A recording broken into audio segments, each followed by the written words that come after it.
Our playoff march continues as the Leafs beat the Habs 5-4 in overtime.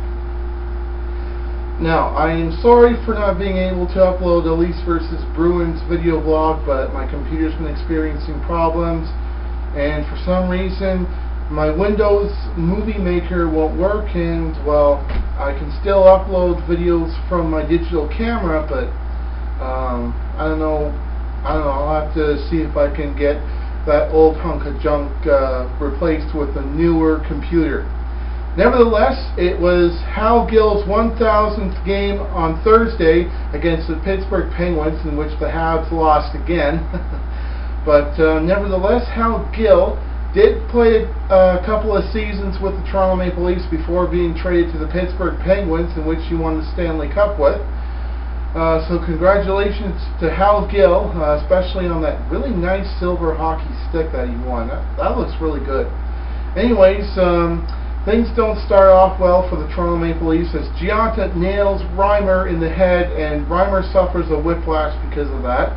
But he stays in the game for the rest of the period, and but Gionta gets penalized for goaltender interference on that, but that doesn't do the Leafs any good either, because Travis Moen on a shorthanded breakaway beats Reimer and takes a 1-0 lead for the Habs. But that's okay, because Enquist gets penalized later, and then Steckel takes a pass from Gardner, and it's a 1-1 tie. Steckel gets his second goal of the season. Gardner gets his second point of his NHL career. And after that, Subban hits Grabowski, and Mike Brown and Jay Rosehill decide to get back at him by knocking him to the ice. Well, they sort of teamed up on him. But Brown got penalized for it, and then later Schenn gets penalized, and the Habs are on a 5-on-3, but wow, they really need to work on their power play, because they could not score on us on a 5-on-3. And at the end of the first period, there was a scramble in front of the Leafs net, but Reimer stayed cool despite the whiplash he suffered, and the game goes into the second period with a 1-1 tie. Now, in the second period, Ron Wilson's not taking any chances, and he has decided to replace Reimer with the Monster, and he was in for the rest of the game. Unfortunately, the first shot the Monster faced was from Kostitsyn, and it beat him, and the Habs are up 2-1. But that's okay, because with less than a minute after that, Phil Kessel beats Carey Price to tie the game, fooling Price into thinking he was going top shelf, and beats him under the glove. So Phil Kessel continues to lead the league in terms of goals at 8, and I think he's got 15 points. I'm not sure. I'll have to check on that. But anyways, Rosehill after that sends Subban to the ice, and let's just say Weber gets penalized, and on that penalty, Dion Phaneuf, the one guy that Habs fans are always booing, other than Komisarek, scores on Carey Price. Yeah, how you like that, Habs fans? But anyways, it's a 3-2 Leafs lead, and the Habs take a couple of penalties. One taken by Carey Price for slashing Grabowski, and I think it was Eric Cole who took the penalty. And then another penalty from the Habs for too many men on the ice. Then Lupul takes a penalty, and the Monster stops Plekanec on a breakaway opportunity, and although he didn't stop the rebound, but luckily the rebound went through his legs and out, let's just say it missed the net. And later, Gardner stops Eric Cole on a breakaway opportunity by lifting his stick, and he would not have been able to do that without the talent of his speed. So way to go, Jake. You're making a great impression on the Toronto Maple Leafs, which if he keeps doing that, the only way Franzen's got to get any games is if the Leafs make a trade for a defenseman.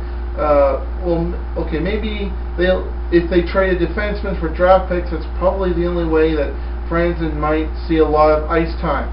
Nevertheless, going into the third period, Camilleri from the same spot as Kostitsyn takes the first shot for the Habs, and wasn't pretty because it beats the Monster again, and it's tied at 3. Then Moen gets penalized for knocking down Lyles, but that doesn't do the Leafs any good, because after the penalty's killed off, Josh Georges, with a lot of traffic in front of the net, shoots and beats the monster, and the Habs take a 4-3 lead. But that's okay, because with 5 minutes to go in the game, in a scramble in front of Carey Price, Dion Phaneuf shoots the puck, then Grabowski touches the puck, and so does Kuhlman, and it goes past Price, and the game is tied again at 4. Now this is where Habs fans are crying foul, because a lot of people say it went off the netting, and usually when it does that, the ref blows the play dead, or at least is supposed to blow it dead, but I didn't see it go off the net, and I don't think the ref saw it either. So it looks like the Leafs got a little lucky because the game is tied, especially because it's going into overtime. And in overtime, Grabowski comes from behind the net, makes a great move to beat Carey Price. It's like he's holding on to the puck, and then when he targets the right side of the net, he shoots and he beats Price. And guess what? Carey Price has failed to get his 100th career win against the Toronto Maple Leafs, and even though it was Mike Camilleri's 500th career game, let's just say the only thing he's going to walk away with is a goal at this point, because the Habs lose again at home to Team Canada of the NHL, aka the Toronto Maple Leafs. Yeah, how does that feel, Hab fans? Especially when your team is at the bottom of the East. I mean, the Senators and the Jets are above you. And even the Senators and Jets won Saturday.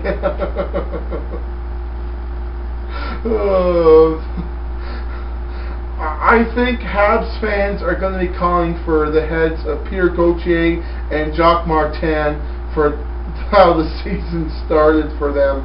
But a lot of people say that Jacques Martin is a terrible coach, and one of the things that makes him a terrible coach is that he, instead of playing Eric Cole on the power play, which I think is one of the reasons why they brought him in, he decided to play Matthew Darche.